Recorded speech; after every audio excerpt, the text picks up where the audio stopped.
Part 3 of the story starts from here. Gradually, Pavitra's thoughts began to shift. Why not say yes? She asked herself. As father says, how can one survive in this cruel world without a man's support? How will I raise Anu without a father? Her father would be there for her now.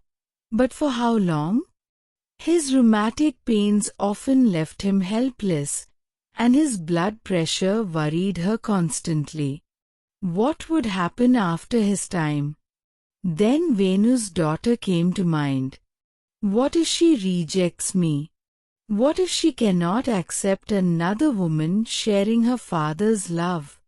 Pavitra pictured little Indu clinging to her father with the possessiveness only a daughter knows.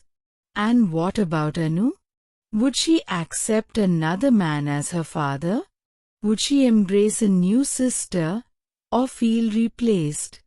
One anxious question mushroomed into another. Yet deep down Pavitra also wondered, couldn't I give mother's love to that little girl who has grown up without it? Her father's gentle call broke her reverie. Heart pounding, she walked to the drawing room. This time she did not feel like a shy bride, but a mother weighing the future of 2 children. Ram Pillai has come, her father said softly. He wants your final answer. Venu must return to Bangalore next Saturday. Pavitra flushed. Both men looked at her expectantly, with hope in their eyes. She thought of her father's disappointment if she refused. Silently she cried out to her late husband, "Oh Anand, come to my rescue." Anu, munching happily on the biscuits Ram Pillai had brought, ran to her mother. Pavitra scooped her up, and with a lump in her throat managed to whisper, I'm ready, father." Tears blurred her vision. More than her own wishes, she wanted to ease her father's burdens and give Anu the chance of a normal childhood. When she looked up, Narayan Nair's eyes glowed with joy and relief. Ram Pillai, too, sighed as if witnessing the impossible. Pavitra's own voice had sounded harsh to her ears, her consent bitter on her tongue. The memory of Anand's sudden death swept over her and she nearly choked.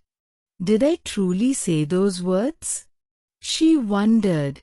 Am I even aware of what I've agreed to? Her father pressed her gently. Sure, child. You won't change your mind later. Yes, Daddy, she said firmly, wiping her tears. I don't want you to worry about me any longer. For his sake, she had to accept this path. That night she lay awake beside her sleeping daughter. Through the half-open window she saw her father, resting peacefully for the first time in months. Outside, the darkness was complete. No star, no moonlight. She gazed into it, wondering if her decision had been right. At midnight, memories and fears chased each other through her restless mind. Closing her eyes, she whispered an apology to Anand for choosing another man. A dog's distant moan and the sighing of trees lulled her at last into uneasy sleep. Dawn came softly, pale light spreading across the sky. Cocks crowed from nearby courtyards. When Meenam entered with coffee, Pavitra was still lying awake. The old woman's face glowed with quiet happiness, as if she expected to be asked 1,000 questions. Venu was to arrive by 10. Pavitra had never seen him, only her father had met him once. She had not wished to meet him before deciding, leaving the choice entirely to her father. This was no marriage of dreams, only necessity. If she had a career, she would never have agreed. She told herself she wanted no man's companionship, only the strength to raise her child. At 10 sharp, a tall man with a little girl approached the house. Pavitra glimpsed them through the window, Venu and Indu. She had not cared about his looks, but something in his weary eyes made her hopeful. Perhaps here was someone who could understand both her and Anu. Inside, Narayan Nair introduced them. Indu, in her red frock and ponytails, sat close to her father. "Look, Indu," Venu said gently, patting her shoulder. "This is Aunt Pavitra. She will be your new mother. Do you like her?" The child's eyes clouded. She returned Pavitra's greeting reluctantly, with a flash of jealousy. Pavitra's heart sunk, but she let it pass. "Hello, Indu. I love you, darling," she said softly, determined to win her one day. When Venu asked about Anu, Pavitra coaxed her shy daughter from the inner room. Anu peeked at the strangers, pale with hesitation, then scuffed her foot on the floor before answering his question about her name. The visit was brief. Within a week, in a quiet temple ceremony attended by fewer than 20 close relatives, Pavitra and Venu were married.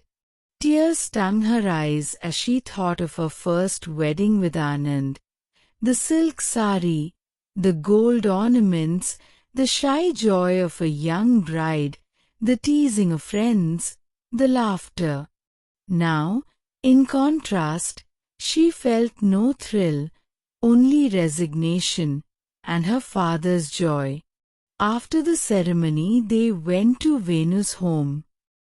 His mother welcomed them warmly, reminding Pavitra of the mother she had lost too soon. "We never thought Venu would agree to remarry," she said with relief. "We pleaded with him for 6 years. Finally, he changed his mind." Pavitra only smiled in silence. Anu clung to her side, refusing to mingle with Indu. That night, after feeding her daughter, Pavitra laid Anu in the next room. "Where's Anu?" Venu asked at dinner. "She's asleep," Pavitra replied. "Did she eat well?" "Yes. There was milk in the kitchen. My mother would have given it," he said, looking guilty. "It's all right, Venu. She's eaten enough," Pavitra said, already moved by his concern. Later, when he found Anu not in their room, he grew annoyed. "Why in the next room? She must sleep with us." Without waiting for her reply, he lifted the child in his arms and laid her beside Indu. Watching him, Pavitra's heart clenched. For one fleeting moment, she wished he were Anand. The story will continue.